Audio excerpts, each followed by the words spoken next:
Telangana municipal ఎన్నికల counting ఉత్కంఠభరితంగా కొనసాగుతుంది. రాష్ట్ర వ్యాప్తంగా పోస్టల్ బ్యాలెట్ లెక్కింపులో కాంగ్రెస్ పార్టీ ఆధిక్యం కనబరుస్తుంది. ఇక ఖమ్మం, మధిర, జగిత్యాల ప్రాంతాల్లో కాంగ్రెస్ ముందంజలో ఉంది. మొత్తం రాష్ట్రంలో ఇప్పటివరకు 14 వార్డులు ఏకగ్రీవంగా నిలిచాయి. వీటిలో కాంగ్రెస్ 12 వార్డులు గెలుచుకోగా బీఆర్ఎస్ 2 వార్డుల్లో ఏకగ్రీవ విజయాన్ని సాధించింది. ఉమ్మడి నల్గొండ జిల్లాలో 7 మున్సిపల్ వార్డులు ఏకగ్రీవమయ్యాయి. యాదగిరిగుట్ట, చౌటుప్పల్, కోథాడ, హుజూర్ నగర్, ఆలేరు, పోచంపల్లి, హలియాల్లో కాంగ్రెస్ అభ్యర్థులు ఏకగ్రీవంగా ఎన్నికయ్యారు. ఖమ్మం, ఎద్దులాపురం 15వ వార్డులో కాంగ్రెస్ ఏకగ్రీవంగా గెలిచింది. ఇక ఆలంపూర్ మున్సిపాలిటీ 10వ వార్డులో బీఆర్ఎస్ అభ్యర్థి ఏకగ్రీవంగా ఎన్నికయ్యారు. రంగారెడ్డి జిల్లా ఇబ్రహీంపట్నం మున్సిపాలిటీలో తొలి ఫలితం వెలువడగా 12వ వార్డులో బీఆర్ఎస్ అభ్యర్థి త్రిలోక్ విజయం సాధించారు.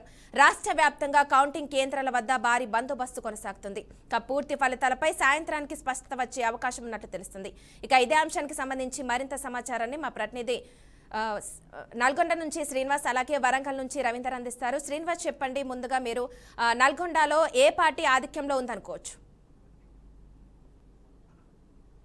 జరుగుతున్నటువంటి ఉదయం 8 గంటల నుంచి కౌంటింగ్ ప్రక్రియ కొనసాగుతుంది. ఉమ్మడి నల్గొండ జిల్లాలో చూసినట్లయితే 15 మున్సిపాలిటీలకు గాను ఓట్ల లెక్కింపు కొనసాగుతున్నటువంటి పరిస్థితి. ఇకపోతే ఉదయం నుంచి ఇప్పటి వరకు చూసుకున్నట్లయితే కాంగ్రెస్ పార్టీ ముందంజలోని కనబడుతుంది. దీనికి సంబంధించి ఇప్పటికీ ఎలక్షన్ కమిషన్ చెప్పినటువంటి విషయాలలో చూసుకున్నట్లయితే ఇప్పటికీ ఇంకా మొదటి విడత ఫలితాలు అయితే ఇంకా నిర్ధారించలేదు. దానికి సంబంధించినటువంటి ఇప్పటికీ ఓట్ల లెక్కింపు ప్రక్రియలో మాత్రము పూర్తిగా అన్ని వార్డులలో 17 మున్సిపాలిటీలకు గాను ఉన్నటువంటి వార్డులలోని మొదటి విడతకు సంబంధించినటువంటి చూసుకున్నట్లయితే కాంగ్రెస్ పార్టీ ముందంజలో ఉన్నట్లు కూడా తెలుస్తుంది.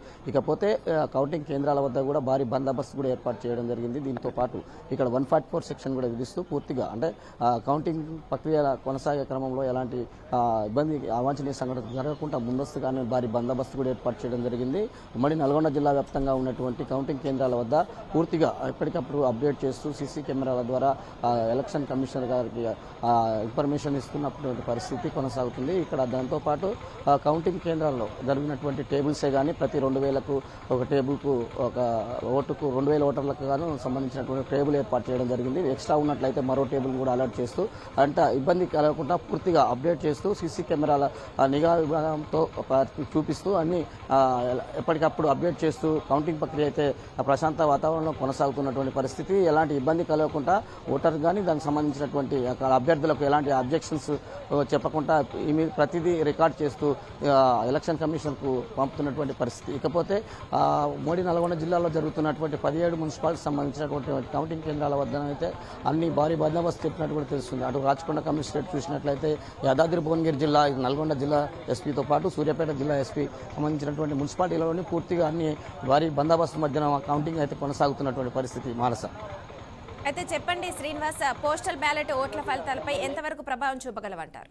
ఉదయం చూసినట్లయితే మా పోస్టల్ బ్యాలెట్తోని అధికంగా కాంగ్రెస్ పార్టీకే వచ్చిందనేది కూడా చెప్పుకోవచ్చు. దీనికి సంబంధించి మొదటి విడత పోస్టల్ బ్యాలెట్ కౌంటింగ్ ప్రారంభించిన క్రమంలోనే ఉమ్మడి నల్గొండ జిల్లా వ్యాప్తంగా ఉన్నటువంటి అన్ని ఫస్ట్ బ్యాలెట్లను కాంగ్రెస్ పార్టీ హవా అవుతుందని చెప్పుకోవచ్చు. దీనికి సంబంధించి ఇప్పటికే అప్డేట్ చేస్తూ కూడా అన్ని పూర్తి వివరాలు కూడా ఎలక్షన్ కమిషన్కు పంపడం జరిగింది. దీనికి సంబంధించినటువంటి ఇక కాసేపట్లో పూర్తిగా వార్డులను కూడా అన్ని వేస్తున్నట్లు కూడా తెలుస్తుంది. వార్డుకు సంబంధించినటువంటి సమాచారాన్ని కానీ దానికి సంబంధించిన విషయాలు మరి కాసేపట్లో చేస్తున్నట్టు కూడా తెలుస్తున్నది. మానస, అయితే శ్రీనివాస్ చెప్పండి, కాంగ్రెస్ కు 12 ఏకగ్రీవాలు రావడం, అలాగే బీఆర్ఎస్ కు 2 ఏకగ్రీవాలు రావడం, ఇది రాష్ట్ర రాజకీయాలకు సంబంధించి ఏ విధంగా చూడొచ్చు అంటారు? ప్రధానంగా చూసుకున్నట్లయితే తెలంగాణ వ్యాప్తంగా చూసినటువంటి ఏకగ్రీవాలకు సంబంధించి కాంగ్రెస్ పార్టీ వైపు మొగ్గు చూపడం జరిగింది. దాంతోపాటు గతంలో అనేక సంక్షేమ పథకాలు పెట్టినటువంటి ప్రభుత్వాల మీద కొంతమంది అక్కడ ఉన్నటువంటి టీఆర్ఎస్ మీద కూడా కొన్ని ఏకగ్రీవాలు కావడం జరిగింది. ఇది ఓవరాల్గా ప్రజల్లో ఉన్నటువంటి సంక్షేమ పథకాలకు తీసుకెళ్లినట్టు కాంగ్రెస్ పార్టీ పూర్తి స్థాయిలోని అవగాహన చేస్తూ అన్ని అవేర్నెస్ తోటి ప్రభుత్వ సంక్షేమ పథకాలే భాగంగానే చేస్తున్నటువంటి పరిస్థితి. అందుకని ఏకగ్రీవంగా వస్తున్నటువంటి పరిస్థితిని చూసుకోవాలని ఏకగ్రీవంగా అయినందుకు ప్రతి కౌన్సిల్స్ దానికి సంబంధించిన విషయాలలో కూడా ఇప్పటికీ ప్రశాంత వాతావరణంలో జరిపినటువంటి ఎలక్షన్ సంబంధించి ఇప్పటికి కూడా ఎప్పటికప్పుడు అప్డేట్ చేస్తూ కూడా ఎన్ని సమాచారాన్ని ఎలక్షన్ కమిషన్ చేరవేస్తున్నటువంటి పరిస్థితి. ఇది ఓవరాల్గా చూసుకున్నట్లయితే ఉమ్మడి నల్గొండ జిల్లాలో జరిగినటువంటి ఏకగ్రీవాలకు సంబంధించినటువంటి సమాచారం.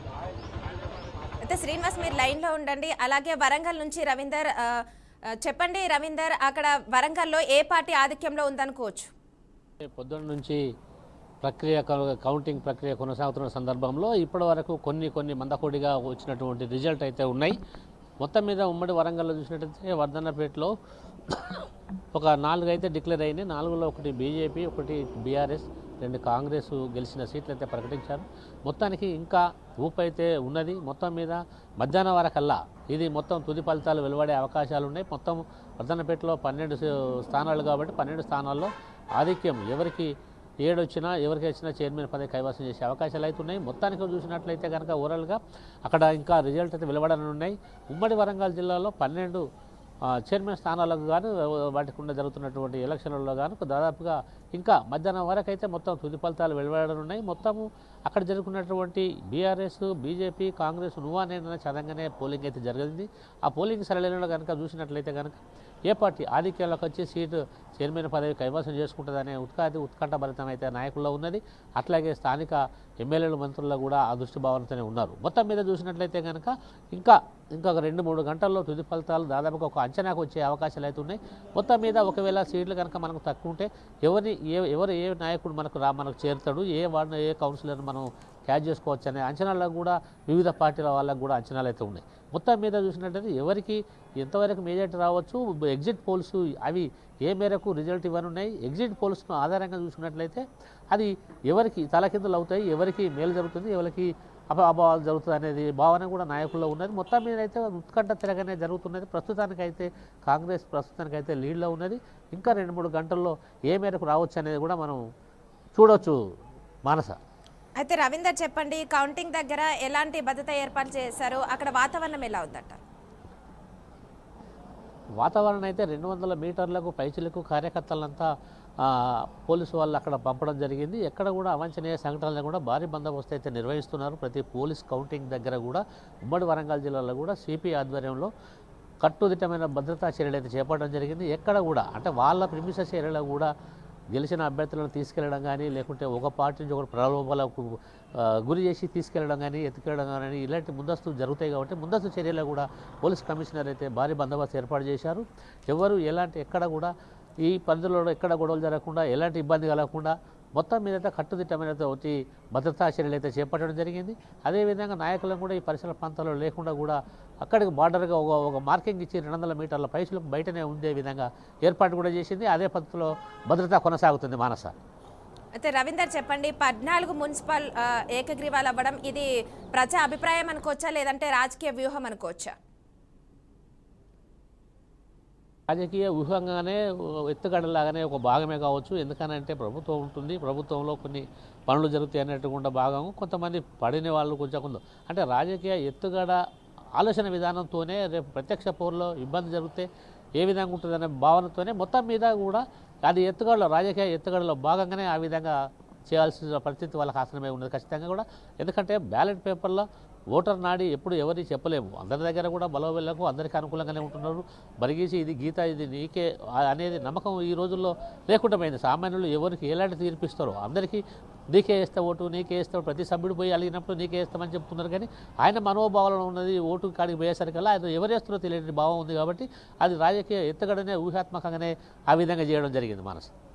Okay, thank you Srinivas, thank you Ravinder. Telangana municipal ఎన్నికల కౌంటింగ్ ఉత్కంఠభరితంగా కొనసాగుతుంది. రాష్ట్ర వ్యాప్తంగా పోస్టల్ బ్యాలెట్ లెక్కింపులో కాంగ్రెస్ పార్టీ ఆధిక్యం కనపరుస్తుంది. ఖమ్మం, మధిర, జగిత్యాల ప్రాంతాల్లో కాంగ్రెస్ ముందంజలో ఉంది. మొత్తం రాష్ట్రంలో ఇప్పటివరకు 14 వార్డులు ఏకగ్రీవంగా నిలిచాయి. వీటిలో కాంగ్రెస్ 12 వార్డులు గెలుచుకోగా బీఆర్ఎస్ 2 వార్డులో ఏకగ్రీవ విజయాన్ని సాధించింది. ఉమ్మడి నల్గొండ జిల్లాలో 7 మున్సిపల్ వార్డులు ఏకగ్రీవమయ్యాయి. యాదగిరిగుట్ట, చౌటుప్పల్, కోతాడ, హుజూర్ నగర్, ఆలేరు, పోచంపల్లి, హలియాల్లో కూడా కాంగ్రెస్ అభ్యర్థులు ఏకగ్రీవంగా ఎన్నికయ్యారు. ఖమ్మం, ఎద్లాపురం 15వ వార్డులో కాంగ్రెస్ ఏకగ్రీవంగా గెలిచింది. అలంపూర్ మున్సిపాలిటీ 10వ వార్డులో బీఆర్ఎస్ అభ్యర్థి ఏకగ్రీవంగా ఎన్నికయ్యారు. రంగారెడ్డి జిల్లా ఇబ్రహీంపట్నం మున్సిపాలిటీలో తొలి ఫలితం వెలువడగా 12వ వార్డులో బీఆర్ఎస్ అభ్యర్థి త్రిలోక్ విజయం సాధించారు. రాష్ట్ర వ్యాప్తంగా కౌంటింగ్ కేంద్రాల వద్ద భారీ బందోబస్తు కొనసాగుతుంది. పూర్తి ఫలితాలపై సాయంత్రానికి స్పష్టత వచ్చే అవకాశం ఉన్నట్టు తెలుస్తోంది. ఇదే అంశానికి సంబంధించి పూర్తి సమాచారాన్ని మా ప్రతినిధి శ్రీనివాస్ లైవ్ లో అందిస్తారు. శ్రీనివాస్, చెప్పండి. చెప్పండి శ్రీనివాస్. నల్గొండ జిల్లాలో చూసుకున్నట్లయితే 17 మున్సిపాలిటీలకు గాను ఉదయం 8 గంటల నుండే అట్లా లెక్కింపు ప్రక్రియ కొనసాగుతుంది. దీనికి సంబంధించి చూసినట్లయితే ఇప్పటికే ఆ పోలింగ్ సంబంధించినటువంటి సరళి కావచ్చు, దానికి సంబంధించినటువంటి విషయాలు చూసుకున్నట్లయితే 17 మున్సిపాలిటీల్లోనే ఓట్ల లెక్కింపు కార్యక్రమం ఉదయం 8 గంటలకే ప్రారంభమైంది. ప్రారంభమైనప్పటి నుంచి మొదటిసారిగా పోస్టల్ బ్యాలెట్ లెక్కించడం జరిగింది. దీనికి సంబంధించిన పోస్టల్ బ్యాలెట్లో కాంగ్రెస్ పార్టీకి అధికంగా వచ్చినట్లు కూడా తెలుస్తున్నటువంటి పరిస్థితి. ఇకపోతే మొదటి ఫలితాలు రావడానికి ముందుగానే కాంగ్రెస్ వైపు ఎక్కువ వార్డులు గెలిచే అవకాశం కూడా ఉన్నట్లు తెలుస్తుంది. 7 కార్పొరేషన్లకు గాను 116 సంబంధించిన మున్సిపాలిటీలకు గాను అన్ని ఇప్పటికీ ఓట్ల లెక్కింపు కార్యక్రమం కొనసాగుతున్న క్రమంలో కూడా కాంగ్రెస్ పార్టీ ఆధిక్యతలో ఉన్నట్లు కూడా తెలుస్తున్నటువంటి పరిస్థితి. ఇకపోతే పోలింగ్ సంబంధించినటువంటి పెరిగిన పర్సంటేజ్ కావచ్చు, దీనికి సంబంధించిన విషయాలను ఇప్పటికీ తెలంగాణ ఎలక్షన్ కమిషన్ చేసినటువంటి గైడ్లోని అన్ని జరగడం జరిగింది. దీంతో పాటు ఇక్కడ నల్గొండ జిల్లా కేంద్రంలో జరుగుతున్నటువంటి కౌంటింగ్ కేంద్రం వద్ద మాత్రము పూర్తిగా భారీ బందోబస్తు ఏర్పాటు కూడా చేయడం జరిగింది. అవాంఛనీయ సంఘటనలు జరగకుండా ముందస్తుగానే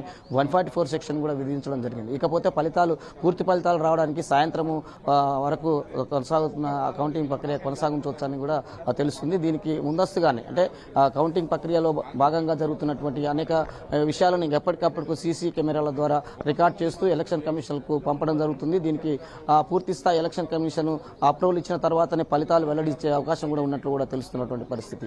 ఇకపోతే ప్రతి వార్డుకు గాను ప్రతి డివైడెడ్ చేసినటువంటి 2000 ఓట్లకు గాను ఒక టేబుల్ కూడా ఏర్పాటు చేయడం జరిగింది. ఈ టేబుల్కి సంబంధించినటువంటి ప్రతి దాంట్లో అభ్యర్థి ఉంటారు. దానికి సంబంధించినటువంటి ఏజెంట్లు కూడా ఉండి ఎప్పటికప్పుడు అప్డేట్ చూస్తూ సీసీ కెమెరాలో రికార్డ్ కూడా చేయడం జరుగుతుంది.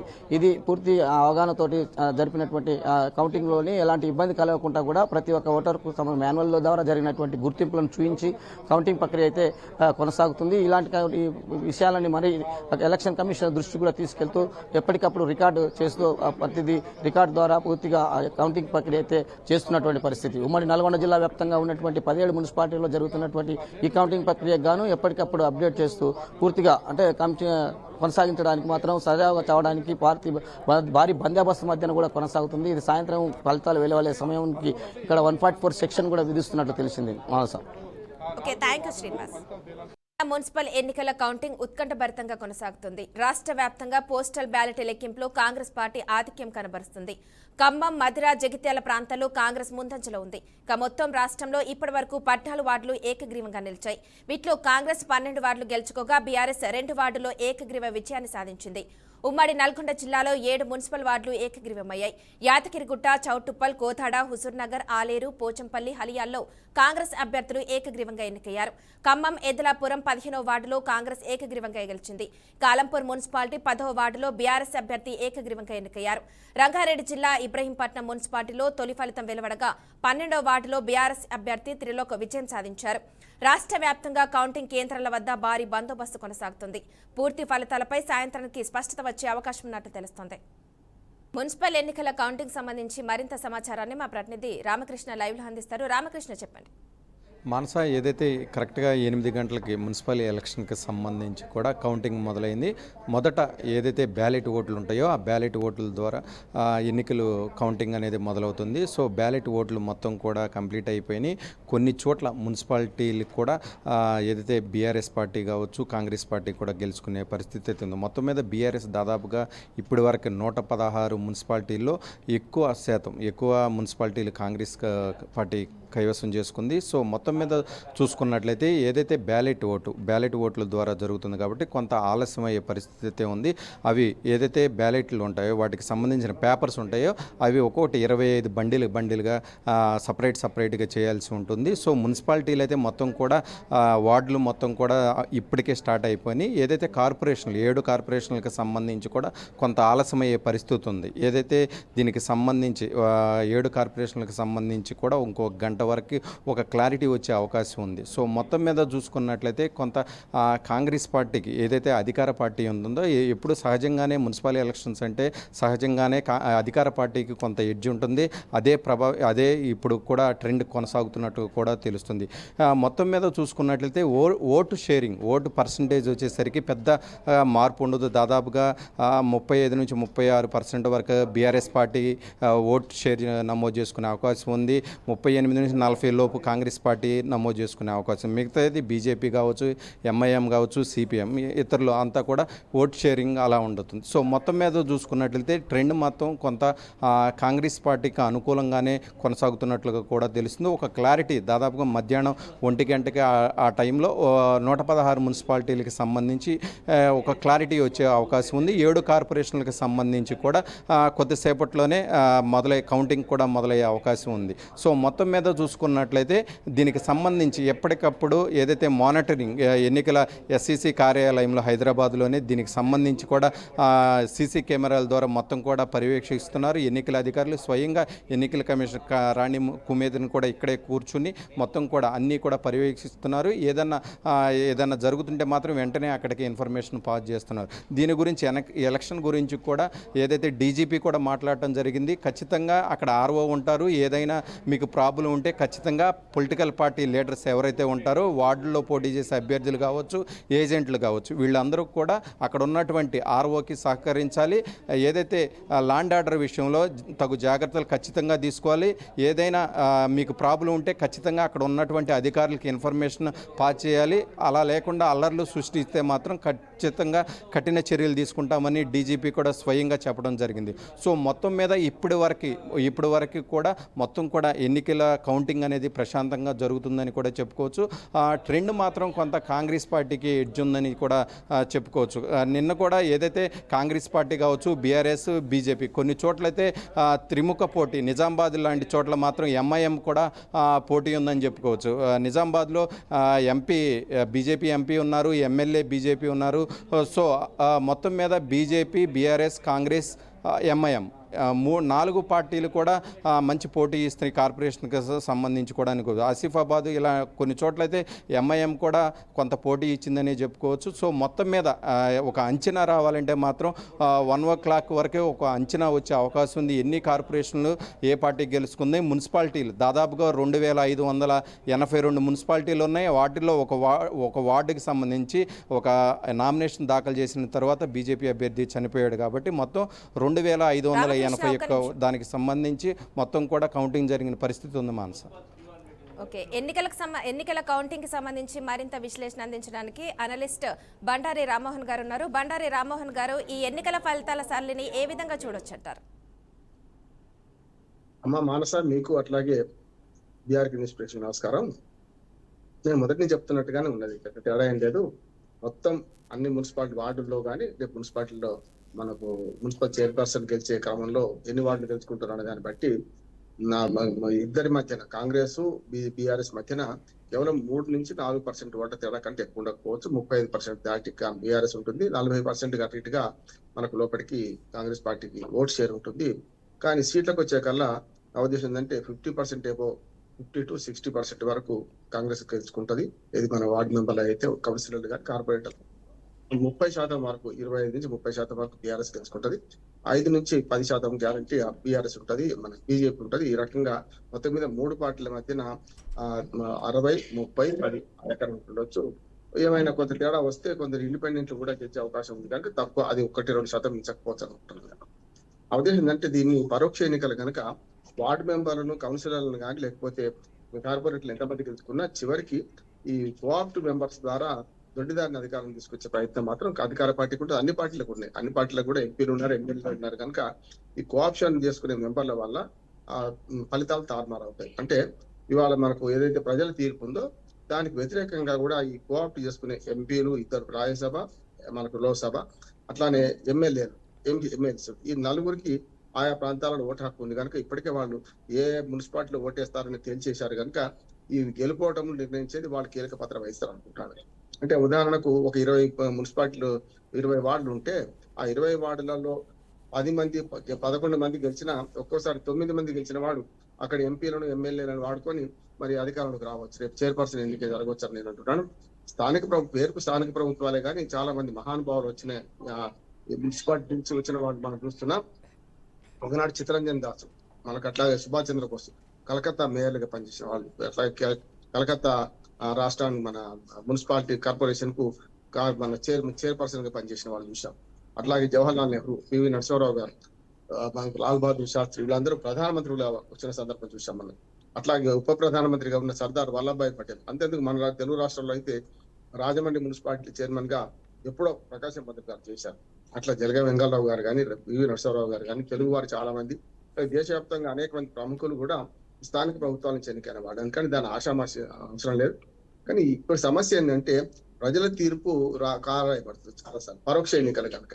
ప్రత్యక్ష ఎన్నికలు అయితే డైరెక్ట్ గా చైర్పర్సన్ ఎన్నిక ఉంటుండే, లేకుంటే మేయర్ ఎన్నిక ఉంటుండే, అప్పుడు మనకు ఈజీగా ఉంటుండే.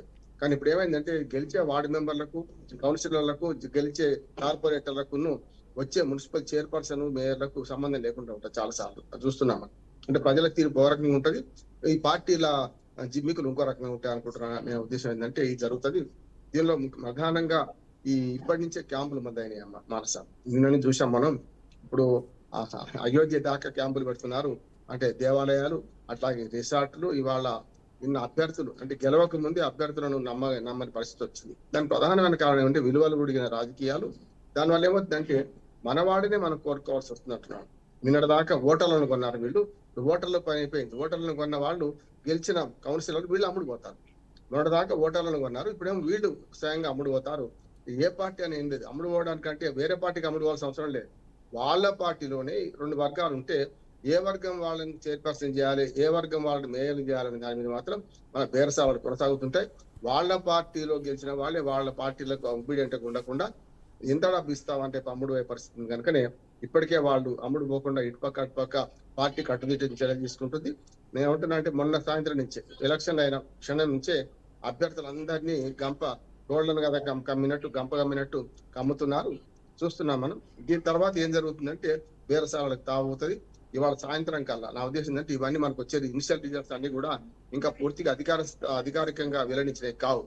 కనుక ఇప్పుడే మన మున్సిపాలిటీలో ఎవరికి గెలుపు అని చెప్పలేం.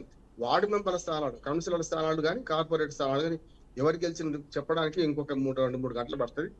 ఆ తర్వాత ఆయా మున్సిపాలిటీలలో మరి కోఆప్ చేసుకునే మెంబర్లను బట్టే మనకి ఎన్నికల ఫలితాలు పూర్తి స్థాయిలో ఉంటాయి. కానీ ఇప్పుడే మనం మున్సిపాలిటీ కైవసం చేసుకున్నాం అనేది మాత్రం కరెక్ట్ కాదంటున్నాను నేను. ఈ మొత్తం రిజల్ట్ సాయంత్రం కన్నా 4 కల్లా ఒక రకంగా చెప్పాలంటే ఏ మున్సిపాలిటీలో ఎవరు చైర్పర్సన్ కాబోతున్నారు అనేది తేలిపోతుంది. ఈ ఇనిషియల్ స్టేజ్ లో మాత్రం కౌన్సిలర్లు, కార్పొరేటర్లు ఎంతమంది గెలుస్తారని ఒకటి ఉంటుంది. కనుక ఈ ఎన్నికలలో ఇప్పటికైతే అఫీషియల్ గా ఒక్క రిజల్ట్ కూడా రాలేదు. ఇప్పుడు గెలుపు అనేది మనం అంటున్నాం, కానీ ఈ గెలుపులు కూడా చూసుకుంటే నేను చెప్పాను కదా, 50 to 60% కాంగ్రెస్, 25 to 30% బీఆర్ఎస్, ఒక 10% దాకా బీజేపీ. ఇదే క్రమంలో రిజల్ట్స్ ఉంటాయని నేను అనుకుంటున్నాను. ఏమైనా సరే ప్రజల ఎజెండా మాత్రం ఇక్కడికి పోలేదండి. ఎన్నికల్లో పూర్తిగా జాతీయ ఎజెండా, అంతర్జాతీయ ఎజెండా, రాష్ట్ర ఎజెండా తప్ప స్థానికంగా మేమేం చేస్తాం, ఈ మున్సిపాలిటీ ఎన్నికైతే ఏం చేస్తాం, ఈ మున్సిపాలిటీలో ఉన్న సమస్యలు ఏంటి, వీటి మీద చర్చ ఎక్కడ జరగదు చూస్తున్నాం. ఒక 2 పార్టీలు అయితే దుర్మార్గంగా మేనిఫెస్టోలే, ఒక బీజేపీ పార్టీ ఒకటి మాత్రమే తాను మేనిఫెస్టో, స్ట్రైట్ మేనిఫెస్టో ప్రకటించింది అవినీతి రహిత సమాజం, ముఖ్యంగా అవినీతి రహిత మున్సిపాలిటీ సృష్టిస్తా అన్నది చేస్తా అన్నది. కనుక కొంతవరకు అభినందించవచ్చు. కానీ ఈ ప్రధానమైన పార్టీలు అంటే ప్రధాన అధికార పార్టీ కాంగ్రెస్ కానీ, ప్రతిపక్ష పార్టీ బీఆర్ఎస్ కానీ, ఈ 2 కూడా స్టేట్ మేనిఫెస్టో లేదు. ఎంతసేపు తిట్లు, పురాణాలు, జాతిపిత ఎవరు, భూతిపిత ఎవరు, ఇవే కానీ ఎక్కడ కూడా ప్రజల ఎజెండా తీసుకోలేదు. మరి ప్రజెంట్ ఎజెండా తీసుకోకపోతే ప్రజలు ఏం చేస్తారు, చచ్చిన దానికి వచ్చిందే కష్టమని అడ్డగోలు రేటు పెంచేశారు. పంచాయతీ ఎన్నికలు 5-10 వేలు నడిచిన ఒక ఓటుకు ఇక్కడ 20-30 నడిచినట్టున్నారు. ఒక కుటుంబంలో లక్షల రూపాయలు అన్ని పార్టీలు పంచితే ₹1,00,000, 10 మంది 6 ఓటర్లు ఉంటే ₹1,00,000 దాకా వాళ్ళకు ఆదాయం వచ్చిన సందర్భం చూస్తున్నాం. ఓటును అమ్ముకున్నారు, కానీ నమ్ముకున్న పార్టీకే ఓటేశారు అంటున్నాను. నేనైతే ప్రజలను అవమానించొద్దు. ఇచ్చేవాళ్ళు 4, తీసుకునే లక్షల మంది కదమ్మా. ఇచ్చేవాళ్ళు ఇప్పుడు పూర్తి ఫలితాలు వచ్చిన తర్వాత క్యాంప్ రాజకీయాలకు తెరతీసే అవకాశం ఉందనుకోవచ్చా? ఇప్పుడే ఉంది మా క్యాంప్ పూర్తి ఫలితాలు కానీ మొన్న పోలింగ్ అయింది కదమ్మా. నేను ఎలక్షన్ కాదు, రాష్ట్ర అధ్యక్షుడిని. మొత్తం రాష్ట్రం అంతా తిరిగాను, గత 15 రోజులు తిరుగుతున్నాను. మొన్న పోలింగ్ నాడు కూడా 5-6 మున్సిపాలిటీలు చూశాను. ఇట్లా ఎలక్షన్ మనకు ఏది పోలింగ్ పూర్తి కాగానే అభ్యర్థులనే కిడ్నాప్ చేసినట్టు వాళ్ళని బస్సులో ఇప్పటికే తరలించారు. ఇప్పుడు గెలిచిన వాళ్ళని తరలించడం కాదు, అభ్యర్థులను తరలించే క్రమం ఇప్పటికే మొదలైంది. క్యాంపు రాజకీయాలకు ఇప్పటికే తెరలేచిందమ్మా. ఇంకా ఇప్పుడు ఎవరైనా వెనక ముందు ఉంటే వీళ్ళని కూడా తీసుకెళ్తారు. గెలిచిన వాళ్ళని పట్టుకుంటారు, విడిచమని ఓడిన వాళ్ళని విడిచిపెడతారు, మీ పని చేసుకోండి, లేకపోతే వాళ్ళతో కలిసి ఉండండి, మీ నష్టం ఉందని ఆ క్యాంపులో కొనసాగుతారు. ఇప్పటికే అన్ని రిసార్ట్స్లు ఫుల్ అయిపోయినాయి. అట్లానే చెప్పాను కదా, కొందరు అయోధ్య దాకా తీసుకెళ్తున్నారట. అందుకని నేను ఏమంటున్నానంటే పుణ్యక్షేత్రాలు లేకపోతే మనకు ఈ మన ఫామ్ హౌస్లు ఇవన్నీ కూడా ఇప్పటికే బుక్ చేశారు. అన్ని పార్టీల వాళ్ళు తమ తమ అభ్యర్థులను లేకపోతే తమ గెలుపు నిర్ణయం అయితే కనుక సాయంత్రం గెలిచిన వాళ్ళందరినీ కూడా క్యాంపుల్లో పెడతారు. ఎక్కడ ఎవరి మీద నమ్మకం పెట్టుకోరు. ఎందుకంటే వీళ్ళు కూడా నమ్మకంగా లేరు కదా. ఎమ్మెల్యేలే పార్టీ ఫిరాయిస్తుంటుంటే కష్టం కదా. కాకపోతే ఒకటి మనస ఇక్కడ ఒక మంచి అదృష్టం ఏంటంటే, మంచి రూల్ ఏంటంటే, ఒకవేళ విప్పు జారీ చేసిన తర్వాత కూడా ఆయా పార్టీల వాళ్ళు ఎవరైనా తోక జాడిచ్చి వేరే పార్టీ వాళ్ళకి ఓటేస్తే ఆటోమేటిక్ గా 10 రోజుల్లో పదవి పోతుంది. 10 రోజులు ఈ ఫిరాయింపు చట్టం ప్రకారం ఎమ్మెల్యేలు మన ఫిరాయిస్తే కూడా సంవత్సరాలు పదవి పోతలే కదా. ఇక్కడ అట్లా లేదు. పూర్తిగా ఫిరాయింపు చేసిన అంటే పార్టీ విప్పుకు వ్యతిరేకంగా వేసిన ఆ వార్డు కౌన్సిలర్ల మీద కానీ కార్పొరేటర్ల మీద కానీ విత్ ఇన్ 10 days చర్య తీసుకునే అవకాశం చట్టంలో ఉంది. మొదటి 2 రోజులు ఫిర్యాదు చేయాలి. అయ్యా మేము పలాంటి పార్టీకి రామ్మోహన్ రావు అంటే ఆయన గెలిచిండు, కానీ ఆయన ఓటు వేయలేదు మా పార్టీకి, మేము చెప్పిన విప్పుకి అనుకూలంగా, కనుక ఆయన సస్పెండ్ చేయమని చెప్పి వెంటనే ఆయన పదవి పోవాలని చెప్పి పిటిషన్ 2 రోజులు లోపల పెట్టుకోవాలి. పెట్టుకున్న తర్వాత 2 రోజుల తర్వాత 7 రోజులు విచారించాలి. వాడు 7 రోజులు విచారించి సమాధానం వచ్చినా రాకపోయినా ఇట్లా కోర్టు చుట్టూ తిరగాల్సిన అవసరం లేదు. వెంటనే వాళ్ళు అనర్హత వేటు విధించడానికి అవకాశం ఉంటుంది. విత్ ఇన్ 10 days ఇది జరిగే అవకాశం ఉంది. ఎందుకంటే విప్పు జారీ చేసే క్రమంలో ఇది అద్భుతంగా పనిచేస్తున్నట్టున్నా నేను ఫిరాయింపుదారులకు వరకు చెప్పపెట్టే. కానీ ఆయా పార్టీల వాళ్ళే ఆయా పార్టీకి ఓటేస్తేందుకు డబ్బులు తీసుకుంటారు అంటున్నాను నేను. ఇక్కడ జరిగేది ఏంటంటే, బయట పార్టీలకు అమ్ముడుకోవడం ఒకటి, తమ పార్టీ వాళ్ళకి అమ్ముడుకోవడం ఒకటి. ఎందుకంటే మేము ఖర్చు పెట్టాం కదా, మేము పలానా ఆయనను ఎందుకు చైర్మన్ చేయాలి, ఎందుకు చైర్పర్సన్ చేయాలి, పలానా ఆయన మేయర్ ఎందుకు చేయాలి, మాకేమిటి, మేము ప్రజల దగ్గర గెలిచి వచ్చాం కదా, అక్కడ డబ్బులు ఖర్చు పెట్టాం కదా, పెట్టుబడి అక్కడ పెట్టినాం, లాభాలు మీకు ఎందుకు ఇస్తాం, మాకు కూడా పెట్టుబడి దగ్గర డబ్బులు ఇవ్వండి, మీరు చైర్మన్ గారు చైర్పర్సన్ కానీ లేకపోతే మేయర్ కానీ అని. ఇప్పుడు ఎవరైతే చైర్పర్సన్ల కోసం మేయర్ల కోసం పోటీ పడుతున్నారో వాళ్ళు ఈ కౌన్సిలర్ల మొన్నటిదా ఖర్చు అయిన దానిలో ఎంతో కొంత మొత్తం ఇచ్చే కొనుక్కోవాల్సి వస్తుంది. తన పార్టీ తమ భేదం లేకుండా ఇవాళ పార్టీలన్నీ సిద్ధాంత రాహిత్య రాజకీయాలు నడుస్తున్నాయి. వాళ్ళ తప్పు కూడా కౌన్సిలర్ల తప్పు, కార్పొరేటర్ల తప్పు అంతకంటే కాదు. పైన ఎమ్మెల్యేలు ఎంపీలే పార్టీ ఫిరాయించి ఇష్టమైనట్టు ప్రవర్తిస్తుంటే మరి కింద ఎట్లా ఉంటది? ఆవు చేలో వేస్తే దూడ గట్టిని మేస్తుందా? మేది కదా. ఇదే అట్లా జరుగుతుంది అంటున్నాను. ఏదైనా సరే నాకు సాయంత్రం కల్లా నేను చెప్పింది అయితే అంటున్నాను. నేను జోస్యం చెప్పడం లేదు.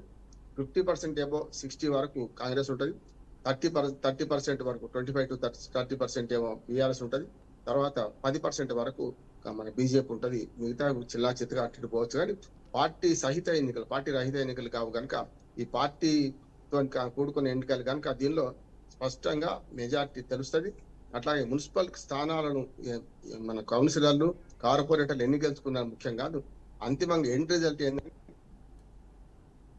అయితే రామ్మోహన్ రావు గారు చెప్పండి, ప్రజెంట్ ట్రెండ్స్ అయితే కాంగ్రెస్ అయితే ముందంజలో ఉండడం అయితే చూస్తున్నాము, ఇదే కంటిన్యూగా అవుతుంది అనుకోవచ్చు? వచ్చే 3 ఏళ్ల అధికారం కాంగ్రెస్ పార్టీలో ఉంటది కదా రాష్ట్రంలో. ఎక్కడ దేశవ్యాప్తంగా కూడా స్థానికంగా రాష్ట్ర ప్రభుత్వాలు ఏముంటాయో దానికి అనుకూలంగానే ఓటింగ్ జరుగుతుంది. ప్రజలు కూడా తెలివికలు కదా. ఏమైనా సరే మన గ్రామం మన పట్టణం అభివృద్ధి చెందాలంటే రాష్ట్ర ప్రభుత్వం లేదు, డబుల్ ఇంజన్ సర్కార్ అంటున్నారు కదా. అటు కేంద్రంలో ఏదో రాష్ట్రాలు ఎట్లనో, రాష్ట్రంలో ఏ సర్కారు ఉందో మనకు మన మున్సిపాలిటీలో కూడా అదే సర్కారు ఉండాలని ప్రజలు కోరుకుంటారు. అదే రకంగా ఓట్లు ఉన్నాయి. అట్లాగే పంపకాలు కూడా అదే రకంగా జరిగినాయి. కాంగ్రెస్ పార్టీ ఎక్కువ పంచింది, 2వ స్థానంలో బీఆర్ఎస్ ఉంది, 3వ స్థానంలో పంపకాలను కూడా 3వ స్థానంలో బీజేపీ ఉన్నది కనుక అదే రకంగా రిజల్ట్స్ వస్తాయి. అంటే డబ్బులు బట్టి ఓట్లేసిన నేను అను, కానీ డబ్బులు కూడా బాగా పెద్ద ఎత్తున ప్రభావం చూపించినాయి. డబ్బు లేకపోతే ఈ ఎన్నికల్లో పోటీ చేసే పరిస్థితి ఎవరికి లేదు, సామాన్యుడికి అస్సలు లేదంటున్నాను. డబ్బు ఎక్కువ తక్కువ, కానీ ప్రజలు కూడా ఏం చేస్తున్నారంటే సబ్కా సున్నా అప్నా కర్నా అన్నట్టు డబ్బులు తీసుకున్న వాడికి ఓటేయని లేదు, తీసుకునే వాడి దగ్గర తీసుకున్నారు, వేసేవాడికి ఓటు వేశారు. అందుకని అంతిమంగా ప్రజల తీర్పును ఆహ్వానించాల్సిన అవసరం లేదు. ప్రజలు ఏ తీర్పు తీస్తారో, ఇప్పుడు ఓటమికి చాలా కారణాలు వెతుకుంటాయి పార్టీలన్నీ, మనం అట్లా కాదు. ఓటమి కారణాలు మీ పార్టీలు వెతుక్కోండి, ప్రజలు ఎప్పుడు కూడా తప్పు చేయరు. కనుక ప్రజల తీర్పును మనం గౌరవించాల్సిందే. అదే రకంగా ఇప్పుడు మనం అనుకున్నట్టే మనకు కాంగ్రెస్ పార్టీ ప్రథమ స్థానంలో ఉంటుంది మొత్తం ఓట్లలో కానీ సీట్లలో కానీ. మన మున్సిపల్ కార్పొరేషన్ కానీ మన మున్సిపల్ మన కౌన్సిల్స్ కానీ వాళ్ళు ఎక్కువ శాతం గెలుచుకుంటారు. వాళ్ళకు కోఆపరేటివ్ మెంబర్స్ కూడా వాళ్ళకు సహకారం ఉంటుంది కనుక అవుతుంది. దాంతో పాటు బీజేపీ కూడా ఒక అడ్వాంటేజ్ ఏంటంటే 8 మంది ఎంపీలు ఉన్నారు, 8 మంది ఎమ్మెల్యేలు ఉన్నారు. వాళ్ళ ఓట్లు కూడా కీలకం అవుతుంది. ఒక 4-5 మన కౌన్సిలర్ మన ఎమ్మెల్సీలు కూడా ఉన్నారు కనుక. అట్లా చూసుకుంటే బీఆర్ఎస్ కు పార్లమెంట్ మెంబర్ లేరు, లోక్సభకు లేరు, రాజ్యసభలో మాత్రం 4 ఉన్నారు. మిగతావన్నీ కూడా వాళ్ళ ఎమ్మెల్యేల మీద ఆధారపడాలి. ఇంకో దురదృష్టం ఏంటంటే బీఆర్ఎస్ ది వాళ్ళకు ఎన్నికైన ఎమ్మెల్యేలలో 10 మంది పార్టీ ఫిరాయించారు. సరే రుజువు కాలేదు, కానీ వాళ్ళు ఏటేస్తారు రేపొద్దున, వాళ్ళు ఎక్కడ మనకు మున్సిపాలిటీలో ఓటేయాల్సి వస్తుంది అని దాన్ని బట్టి చూసుకుంటే ఇప్పుడు చివరన కోఆప్ట్ మెంబర్ల చివరి స్థానంలో ఎవరున్నారంటే బీఆర్ఎస్ ఉన్నది. ఈ మొత్తం మీద ఎందుకంటే ఈ ప్రజల తీర్పు ఎట్లా ఉంటుంది అనేది సాయంత్రం కన్నా వెల్లడవుతుంది. ఎన్ని మున్సిపాలిటీల్లో కాంగ్రెస్ పార్టీ గెలుస్తుంది అంటే ఖచ్చితంగా 60% మున్సిపాలిటీలో కాంగ్రెస్ పార్టీ గెలుస్తుంది. ఒక 30% అటు ఇటుగా బీఆర్ఎస్ గెలుస్తుంది, ఇంకో తక్కువ కావచ్చు. అట్లాగే 10% అటు ఇటుగా పంచాయతీ ఎన్నికల కంటే కొంచెం మంచి రిజల్ట్సే బీజేపీ తీసుకుంటుందని నేను అనుకుంటున్నాను. Okay, thank you Rammohan Rao గారు.